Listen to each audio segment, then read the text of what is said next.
combination. It's the same answer for me to who owns attracting, retaining, and developing your people.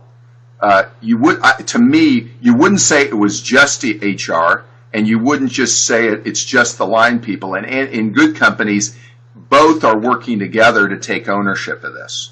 And I think the reason, by the way, people aren't they're talking about all sorts of stuff, but language and cultural issues. They talk a little bit more about cultural issues, but they don't talk as much about language strategy. Should we hire fluent English speakers if we're a global company, even though they're stationed in Japan, or should we hire people that are okay, but we'll train them? How should we do conference calls when we know that the language we're doing the call in is not the native language for some of the people on the call? Should I be more sensitive to that? Should I do the meeting differently? There's a whole series of questions, and the fact of the matter is, as a line manager, you've got to own those questions, and as HR, you also have to own them. And I find that we have found the biggest issue why in many companies these aren't coming up is nobody really knows what the right questions are.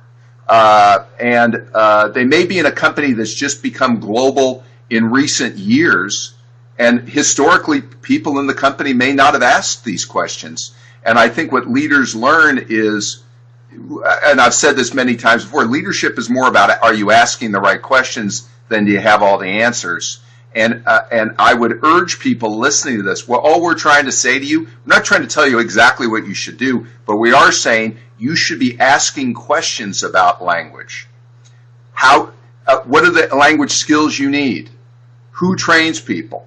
When you have interactions between native and non-native speakers in a certain language, should leaders be evaluated and developed a little bit for learning how to manage that?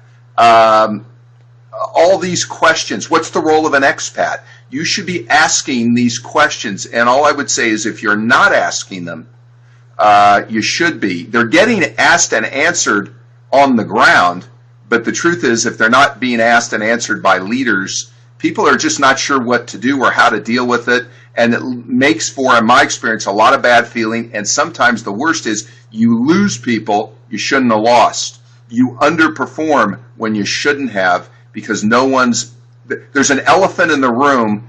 The local professionals know it, but there's not a space to have the conversation and to address these issues, and that could be a real problem.